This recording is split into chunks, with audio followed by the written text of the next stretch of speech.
Just moments ago, presumptive Democratic presidential nominee Hillary Clinton spoke about the attack in Orlando, Florida, and the reaction from her Republican opponent, Donald Trump. She made the remarks during a campaign stop in Pittsburgh. Here's some of what she just said. Donald Trump wants to be our next commander-in-chief.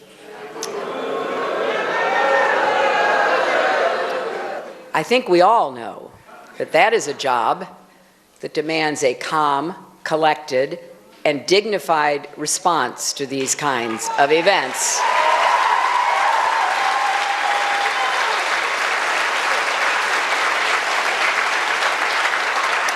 Instead, yesterday morning, just one day after the massacre, he went on TV and suggested that President Obama is on the side of the terrorists. Now just think about that for a second. Even in a time of divided politics, this is way beyond anything that should be said by someone running for President of the United States.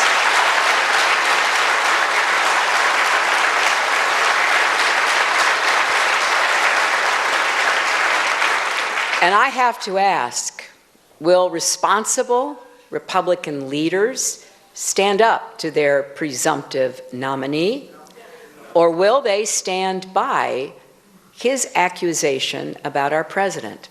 Now, I am sure they'd rather avoid that question altogether. But history will remember what we do in this moment. What Donald Trump is saying is shameful. It is disrespectful to the people who were killed and wounded and their families.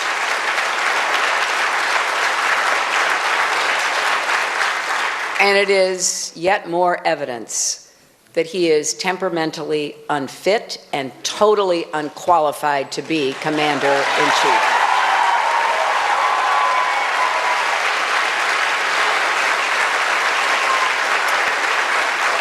Of course, he is a leader of the birther movement, which spread the lie that President Obama wasn't born in the United States. I guess he had to be reminded Hawaii is part of the United States. This is a man who claimed a distinguished federal judge, born and raised in Indiana, can't do his job because of his, quote, Mexican heritage. I guess he has to be reminded, Indiana is in the United States.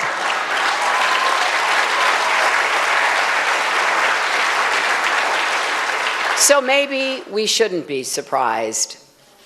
But it was one thing when he was a reality TV personality. You know, raising his arms and yelling, "You're fired."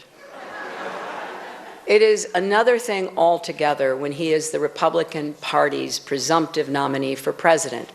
Americans, we don't need conspiracy theories and pathological self-congratulations. We need leadership, common sense, and concrete plans because we are facing a brutal enemy. In the Middle East, ISIS is attempting a genocide of religious and ethnic minorities. They're slaughtering Muslims who refuse to accept their medieval ways. They are beheading civilians, including executing LGBT people, murdering Americans and Europeans, enslaving, torturing, and raping women and girls. The barbarity we face from radical jihadists is profound. So I would like to have a worthy debate on the best way to keep our country safe. That's what Americans deserve. Now, I read every word of Donald Trump's speech yesterday, and I sifted through all of the bizarre rants and the outright lies. And what I found, once you cut through the nonsense, is that his plan comes down to two things. First, he is fixated on the words radical Islam. Now, I must say I find this strange. Is Donald Trump suggesting that there are magic words that once uttered will stop terrorists from coming after us. Now,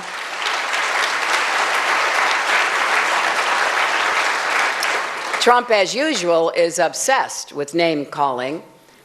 And from my perspective, it matters what we do, not just what we say.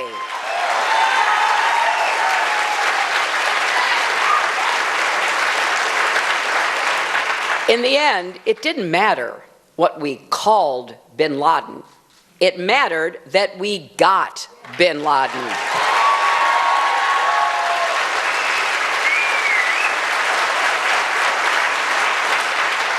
I have clearly said that we faced terrorist enemies who use a perverted version of Islam to justify slaughtering innocent people. We have to stop them, and we will. So if Donald suggests I won't call this threat what it is, he hasn't been listening. But I will not demonize and declare war on an entire religion. And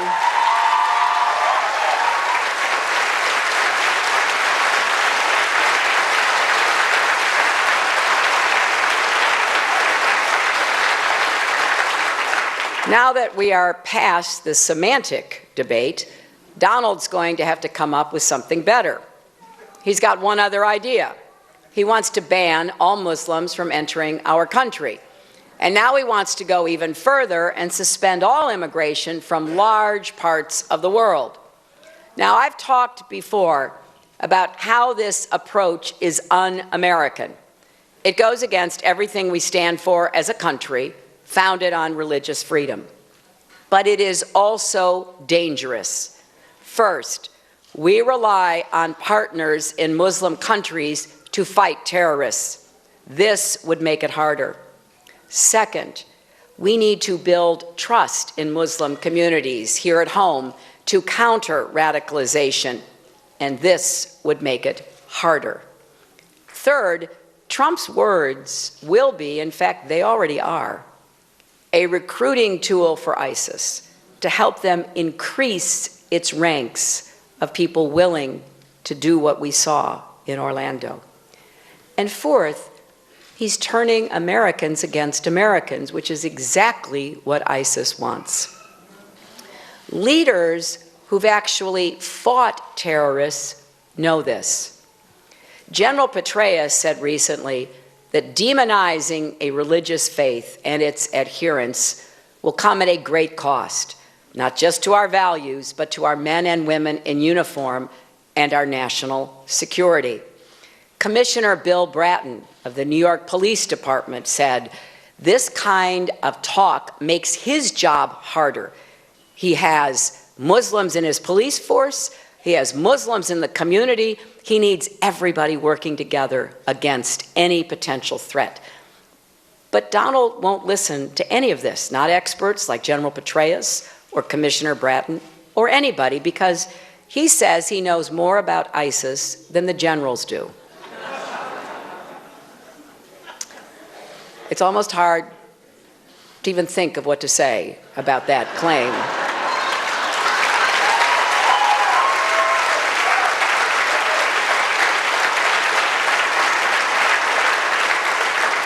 But in this instance, Donald's words are especially nonsensical, because the terrorist who carried out this attack wasn't born in Afghanistan, as Donald Trump said yesterday.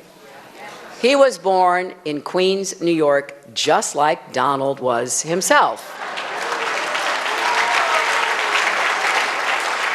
So Muslim bans and immigration reforms would not have stopped him.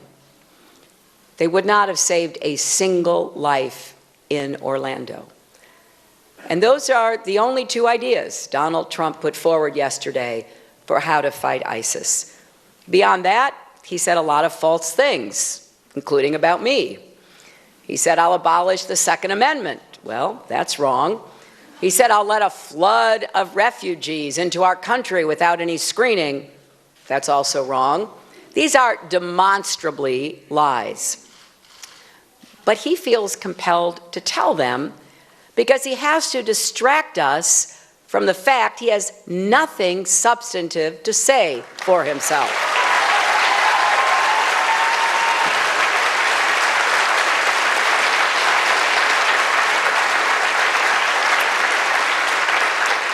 Now, much of the rest of his speech was spent denigrating not just the president, but the efforts of all the brave American service members, law enforcement agents, intelligence officers, diplomats, and others who have worked so hard to keep our country safe.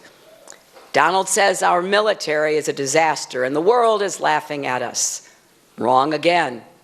Since 9/11, America has done a great deal at home and abroad to stop terrorists. Thousands of Americans have fought and died. We have worked intensively with our allies, engaged in fierce and vital debates here at home about how far our government should go in monitoring threats. We have vastly increased security measures at airports, train stations, power plants, and many other places. And the American people, we have all become more vigilant, even while we have carried on living our lives as normally as possible. It has been a long and difficult effort. We've had successes, and we've also had failures. But one thing's for sure, the fight against terrorism has never been simple. And we need a commander-in-chief who's up to these challenges, who can grapple with them in all their complexity, someone with real plans and real solutions that actually address the problems we face.